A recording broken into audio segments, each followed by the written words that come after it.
Um dos grandes problemas que nós temos é querer ouvir o sim. E uma coisa você tem que tomar cuidado. Quando você fala o sim, meu amigo, você tem um problema. Porque você é obrigado a cumprir com a tua palavra. Porque é uma terrível coisa, quando a pessoa pede alguma coisa para você, você fala sim. Aí depois você pensa, eu devia ter dito não. Por exemplo, eu estou precisando de um dinheiro emprestado. Estou a ponto de pedir alguém emprestado aqui. Se eu pedir a você, você disser sim? Aleluia, manto, glória a Deus. Aí depois você fala assim, mas eu não podia. Então, às vezes, a gente tem que ter um certo cuidado.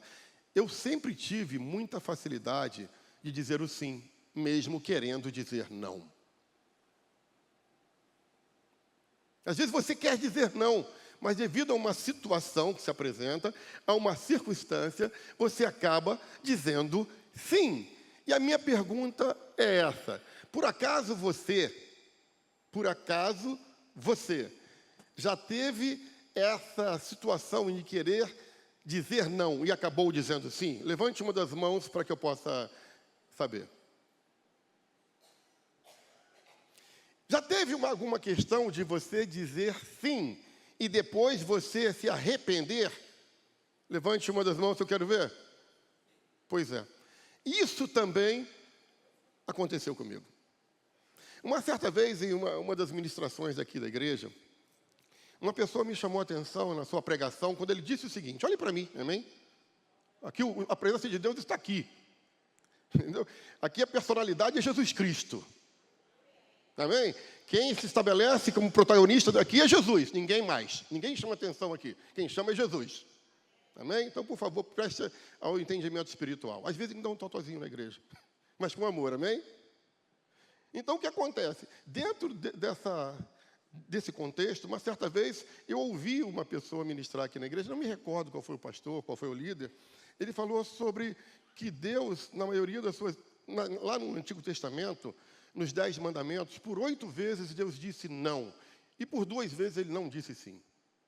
E eu fiquei pensando, rapaz, Deus, não. É muito não. E na maioria das vezes que a gente vai orar a Deus, a gente espera o sim. Senhor, eu quero um emprego maravilhoso, ganhando 50 vezes mais daquilo que eu ganho. Senhor, em nome de Jesus, ouve a minha oração. Aí você espera sim e Deus fala, não. Muito pelo contrário, você vai ficar desempregado. E é mais ou menos sobre esse contexto que a gente vai falar em aceitar o não de Deus. E o personagem que vai ilustrar essa mensagem, ele chama-se Paulo. Apóstolo Paulo. E ele diz, na carta à igreja em Coríntios, na segunda carta aos Coríntios, no capítulo 12, versículo 7, até o versículo 9, ele diz o seguinte, foi-me dado um espinho na carne, um mensageiro de Satanás para me atormentar. 3 vezes roguei ao Senhor que o tirasse de mim. Mas ele me disse, a minha graça te basta, porque o meu poder se aperfeiçoa na fraqueza. Então a gente vai usar esse texto para dar sustentação, embasamento àquilo que nós estamos falando nessa manhã, a proposta dessa manhã. Entenda que você, antes de entrar nesse texto, você precisa entender o contexto. Quem foi o apóstolo Paulo? Creio que a maioria de vocês sabe, 99% de vocês sabe, talvez uma ou outra pessoa não saiba. Mas antes de ser o famoso e conceituado apóstolo Paulo, né, essa referência para nós cristãos, o apóstolo Paulo ele foi um perseguidor veemente da igreja. Ele foi blasfemo. Ele consentia na morte daqueles que serviam a Cristo. Ele entrava de casa em casa, procurando aprisionar e incentivar aqueles que aprisionavam os cristãos. Então, a vida antes da conversão de Paulo retrata uma situação extremamente complexa, onde ele era um grande perseguidor. Apesar de ser um homem estudioso, eloquente, com dupla cidadania, judaica e romana, que aprendeu todo o sistema judaico, a lei mosaica, aos pés de um famoso rabino chamado Gamaliel, apesar de ter todo esse contexto, esse personagem chega um momento que ele tem um encontro com Cristo. E a partir do momento desse encontro, ele torna-se o principal evangelista e apóstolo para aquelas pessoas que não são judias, aquelas pessoas que não estão dentro do contexto judaico, melhor dizendo. E Paulo, ele leva a mensagem para além dos judeus. Se nós estamos aqui, é fruto da mensagem do apóstolo Paulo. Esse é o contexto. E ele vive agora um paradoxo, porque ele está dizendo o seguinte: foi-me dado um espinho na carne. É lógico que isso aqui é uma linguagem metafórica, né? Uma linguagem alegórica, com um direcionamento metafórico. Então você tem aqui uma metáfora: foi-me dado um espinho na carne. Ele não é um espinho necessariamente, que a pessoa coloca ali, que pega numa roseira e está lá aquele espinho o tempo todo, não é isso. Então ele tem esse espinho na carne, ele está orando, está pedindo a Deus, ele está rogando ao Senhor para que tire dele, mas Deus não tira. Logo, ele está exatamente tendo um não de Deus. Ele está recebendo um não de Deus. Ele está rogando para que esse espinho seja removido, mas ele está recebendo um não. E dentro desse contexto todo, olha só, diz que Paulo, dentro desse pano de fundo, dentro desse espinho, precisa-se ter um entendimento maior daquilo que ele está se referindo. E muitas pessoas ficam elucubrando: que espinho é esse? E começam a pensar isso, aquilo outro. Começam a inventar. O que a Bíblia não diz, a gente não pode falar que existe. Sabemos que é algo que o incomodava, simplesmente isso. Agora, quando se fala essa palavra espinho dentro do contexto bíblico, existem 4 situações que são importantes. E eu gostaria de que vocês entendessem isso. Em primeiro lugar, o espinho em si, quando surge essa expressão, essa palavra, ela remete à consequência de pecado. A primeira remetência. Se você pegar Gênesis capítulo 3, 18, não está sendo projetado, você vai ver que até então a terra vai ser maldita. Como eu preguei 2 semanas atrás aqui, ou 3 semanas, não me recordo. A terra ela vai ser maldita. E quando a terra ela é maldita, surgem espinhos. Tudo indica que até aquele momento não havia espinhos na natureza. Então, é uma consequência do pecado. Após o pecado, espinhos, e o texto fala sobre espinhos, ervas daninhas, alguma coisa assim, surgem porque Deus amaldiçoou a terra. Então, espinho remete à consequência do pecado. Outra informação importante, em Números capítulo 33, versículo 55, também não está projetado, você pode buscar depois, quando Deus vai orientar Moisés a direcionar Josué para tomar posse da terra prometida, Deus vai ordenar que aqueles homens de Israel não participem e não aceitem as situações adversas que os outros povos do paganismo possuíam, com aquela crença litúrgica em oferecer culto aos deuses pagãos. Logo, Deus está instruindo Moisés o seguinte: olha, o texto fala de espinho. Depois você pode ler sobre isso. Então, homens ou pessoas em situações adversas também podem ser considerados espinhos. Talvez você possa estar no teu ambiente de trabalho, na tua escola, na tua vizinhança, seja lá onde for, pessoas que para você, esse camarada é um espinho. Aquela mulher é um espinho. Às vezes você pode ter esse conceito, porque em Números 33, 55, quando essa ordem é dada a Moisés, essa palavra espinho tem essa direção, tem essa denotação. Um outro ponto que espinho aparece na Bíblia está relacionado a obstáculos espirituais e até mesmo preocupações. Lá em Mateus capítulo 13, versículo 7 e versículo 22. Você pode anotar e depois você pode procurar. É na parábola do semeador. Quando a semente cai entre os espinhos e os espinhos a sufocam.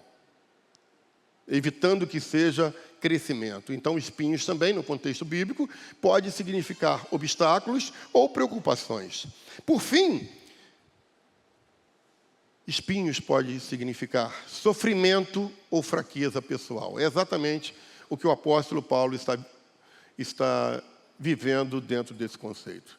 Então, pense nisso. Quando você ouvir essa palavra espinho na Bíblia, quando alguém falar alguma coisa com você, em relação a isso, você pode pensar que o espinho pode ser uma metáfora que leve a situações adversas ou a pessoas, a consequências do pecado, a obstáculos espirituais ou preocupações, ou então sofrimento ou fraqueza pessoal.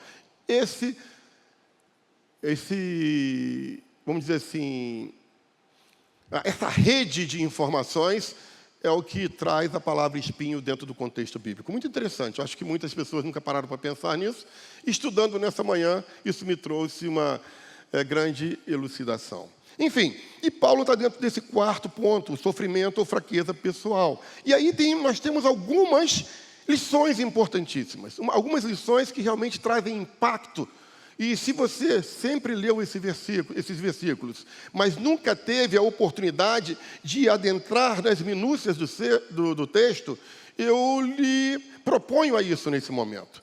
Então, na segunda carta de Paulo a Coríntios, capítulo 12, versículo 8, ele vai falar: 3 vezes roguei ao Senhor que o tirasse de mim, mas ele disse, a minha graça te basta.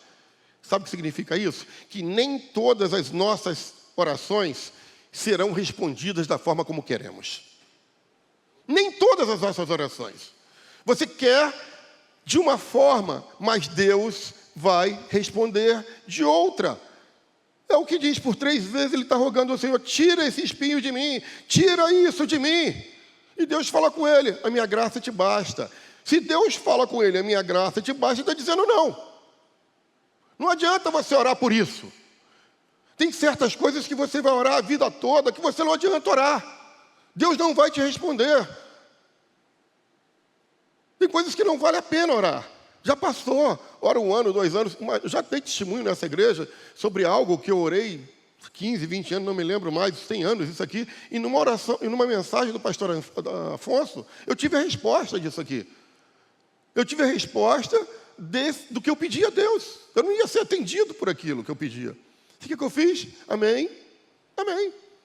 Então, não adianta. Existem situações em que Deus não responderá às nossas orações da forma que gostaríamos que Ele respondesse. Amém? Um outro ponto, que existem pesos, que existem fardos que podem dificultar a nossa caminhada juntamente com Cristo. Existem pesos, existem fardos, eles podem dificultar muito a nossa caminhada com Cristo. Mas a gente vai aprender a conviver com esses pesos, pois Deus pode optar em não removê-los. É o que está acontecendo com o apóstolo. Exatamente isso que está acontecendo com Paulo. Ele tem que conviver. Deus disse não, se Deus disse não, ele vai ter que conviver com aquilo que está incomodando. Então existem coisas, existem situações na nossa vida dentro do cristianismo que nos incomodam e vão continuar nos incomodando pelo resto da nossa vida. E a gente vai entender que a gente precisa conviver com isso. Não tem como fugir disso. Amém? Estão entendendo? Amém? Jeremias capítulo 29, versículo 11, diz sobre isso: porque eu bem sei os pensamentos que penso de vós, diz o Senhor. É Ele que pensa, é Ele que determina, é Ele que faz. Não está no nosso controle. Então, às vezes você tem determinados fardos, determinados espinhos, determinados pesos, que você vai ser obrigado a carregar diante a toda a tua vida, e vai conviver com ele, porque Deus talvez não venha removê-los. Simples assim. Jesus, lá, isso também não deve estar projetado, em Mateus capítulo 16, versículo 24, ele vai dizer o seguinte, ó: se alguém quiser acompanhar-me, negue-se a si mesmo, tome a sua cruz e siga-me. O que é a cruz? Negue-se a si mesmo, tome-se a cruz e siga-me. Tome-se a sua cruz. Será que é uma cruz literal? Não, não é uma cruz literal. Essa cruz são fardos, são pesos, são circunstâncias adversas que se apresentam ao longo da nossa caminhada. Jesus não está dizendo que vai tirá-lo. Ele está dizendo, tome a sua cruz, tome o seu fardo, tome o seu peso. Você não vai ter como se livrar disso. São consequências da vida, são situações da vida, porque no mundo a gente vai ter aflição. Mas a gente tem que ter bom ânimo.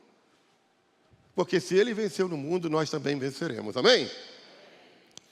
Enfim, um outro ponto importante dentro desse mesmo contexto, analisando esse conflito de Paulo, eu identifiquei algo interessante, que existem situações na vida que não precisam ser compartilhadas com ninguém. Esse texto não é mencionado que Paulo compartilhou com ninguém. Paulo nunca disse isso para Barnabé. Paulo nunca disse isso para Tiago. Paulo nunca disse isso para outras pessoas. Paulo diz isso somente para Deus. Tem situações que você não tem que compartilhar com ninguém. Tem situações tuas que, se você abrir a tua boca para que a pessoa que você mais confia, pode ser o início da tua maior derrota. Tem coisas que você tem que viver no confidencial, no teu íntimo, que você não tem que falar com o pastor, que você não tem que falar com ninguém, com teu esposo, com a tua esposa, com o teu melhor amigo. Tem situações que são tuas e de Deus somente. Quando eu li isso, eu falei, peraí, Paulo nunca falou isso com Barnabé. Paulo nunca, e Barnabé era assim com Paulo. Paulo nunca falou isso com Lucas. Paulo nunca falou isso com Marcos. E agora nós estamos vendo que ele fala somente com Deus. Então, em nome de Jesus, existem circunstâncias da nossa vida que nós não temos que contar para absolutamente ninguém. Sonhos, projetos, conte único, exclusivamente para Deus. Faça isso, porque se você não fizer isso, está arriscado você se atrapalhar, se frustrar, porque era algo somente entre você e Deus. E Jesus, quando está ensinando a todos a oração, como se deve orar, lá em Mateus capítulo 6, versículo 6, ele diz, mas quando você orar, vá para o seu quarto, feche a sua porta e ore a seu pai que está em secreto. Em secreto, não é fazendo alvoroço. Tem coisas aqui, claro que a gente vai fazer alvoroço, vai ser muito bom. Por exemplo, Cássio falando sobre esse belo trabalho na Tirol. Eu fiquei emocionado. Quantos aqui não ficaram emocionados com o envolvimento da igreja? Foi lindo, glória a Deus por isso, sabe? E eu tenho aprendido, fazendo um parênteses aqui, a minha esposa tem falado muito comigo sobre murmuração. Ela está lendo um livro de murmuração, então, sobre isso, né? E sempre ela fala comigo para a gente aprender a não murmurar. Eu fiquei pensando naquelas crianças, meu pai, aquelas crianças talvez nunca mais tenham uma oportunidade de ter um Natal como esse. E às vezes você está murmurando porque você tem 2 carros e um está com problema. Às vezes tem 2 carros. Ah, mas esse carro aqui está com problema, esse carro não presta, mas o outro presta. Às vezes você está murmurando porque a tua casa da praia está com problema. Tem gente que não tem casa, que não tem sonhos, que não tem projetos, crianças que estão dentro de um ambiente que necessitam viver melhor. E essa igreja, através da contribuição de vocês, porque esse evento missionário não é de um departamento, de uma secretaria, vocês fizeram missões. Quando você contribuiu, você abençoou, você pode não estar lá presencialmente, mas a tua contribuição fez diferença na vida daquelas pessoas. E você acha que Deus não está vendo isso? Algumas pessoas não podem ajudar financeiramente, podem ir, como eu estava falando com Marisete, a Tati ali dançando com as pessoas para um lado e para o outro, eu fiquei olhando e falei assim, eu podia ter ido dançar também com eles. Ia ser lindo.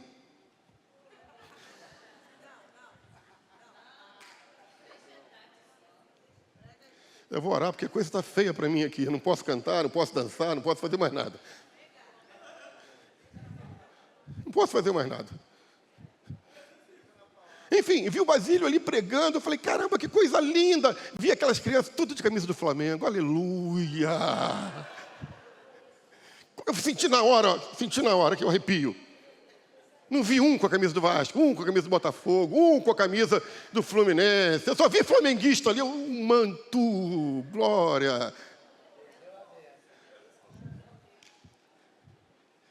A gente vai chegar um dia aqui que a gente vai abrir um culto, rapaz, que a gente vai cantar aquele hino abençoador. Em dezembro de 81.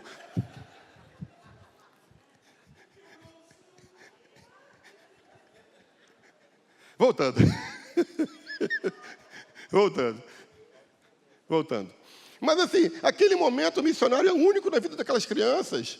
Talvez elas nunca mais vão passar por aquilo. Às vezes eu estou reclamando por algo tão supérfluo. Aquelas crianças não têm absolutamente nada. Tiveram um momento de alegria, tiveram um momento de satisfação e outra coisa, com o bom e do melhor. Sabe por quê? Porque essa igreja faz aquilo que é melhor. Panetone tem que ser melhor, doações tem que ser melhor. E eu comi aquela maravilhosa rabanada. Parecia um céu, um maná. Eu fiquei pensando, no Egito, se eu tivesse com Israel, no povo do Egito, eu ia pedir rabanada todo dia. Desce rabanada, desce rabanada. Foi uma bênção. Se você não comeu aquela rabanada, você não sabe o que você está perdendo. Foi uma bênção, foi uma unção. Que o Senhor possa levantar essas mulheres e fazer rabanada todo dia. Foi uma bênção aquela rabanada. Enfim, então o que às vezes você não consegue entender, a gente começa a murmurar. Paulo não murmurou. Paulo orou, mas ele não murmura. Então pare de murmurar. Se Anselmo estivesse aqui, eu ia mandar ele virar para a pessoa que está ao lado dele. Mas como ele não está, não tem graça. Então, você tem que parar de murmurar. A gente tem que parar de simplesmente de entender e querer viver uma vida fácil. Não é isso. Não é isso. Não é isso. Então, em nome de Jesus, tome cuidado. Eu quero repetir, em primeiro lugar, nem todas as nossas orações são respondidas da forma como queremos. Em segundo lugar, existem fardos, existem pesos que podem dificultar a nossa caminhada com Cristo. E nós precisamos aprender a conviver com eles, porque Deus nunca vai removê-los. E agora nós estamos em situações da vida que não precisam ser compartilhadas com ninguém, única e exclusivamente com Deus. Você está aprendendo isso nessa manhã? Amém? Eu também estou aprendendo. Agora, um outro ponto importante, já caminhando para o encerramento, é que existem sofrimentos que não são inúteis. Nem todo sofrimento é inútil. Sofrimento pode ter propósito. Tudo isso eu vi nessa manhã. Abrindo o meu computador, quando eu li esse texto ali inúmeras vezes, nunca parei para pensar sobre isso. E quando eu vi, eu falei assim, tem propósito, esse sofrimento tem propósito. Então, nem todo sofrimento é inútil. Muitas vezes, esses sofrimentos vão nos ensinar lições valiosas, que vão nos aprimorar no caminhar com Cristo. É isso que Paulo está observando aqui, olha. Eu tenho um espinho na carne, eu já orei 3 vezes, o Senhor não me atende, o Senhor só me diz que a minha graça te basta. Esse sofrimento teve um propósito. Talvez o sofrimento que eu esteja passando tenha um propósito. E eu creio que tem. E o sofrimento que você está passando também tem um propósito. Esses propósitos não são inúteis. São propósitos específicos que podem melhorar e ampliar o nosso relacionamento com Deus dentro de um modelo que Ele quer para nós, porque Ele sabe, e os pensamentos que Ele tem para nós são maiores do que daqueles que nós temos para com Ele. É isso que está dentro desse contexto. Tiago, capítulo 1, versículo 2 diz: meus irmãos, considerem motivo de grande alegria o fato de passarem por diversas provações, pois vocês sabem que a prova da sua fé produz perseverança. E aí perseveramos, e aí seguimos. E para encerrar, o quinto e último ponto. A oração nem sempre vai trazer a resposta da forma como esperamos. A primeira dela significa que nem sempre nossas orações serão respondidas. E a última, nem sempre vai ser a resposta que a gente quer. Nem sempre vai ser a resposta que a gente quer. Nem sempre. Independente de tudo, a graça de Deus é suficiente para nos trazer esperança, paz, força, coragem, para que possamos enfrentar o amanhã. Independente daquilo que passamos hoje, a palavra de Deus nessa manhã para cada um de nós é: a minha graça te basta. A minha graça te basta. A minha graça te basta, porque o meu poder se aperfeiçoa na fraqueza.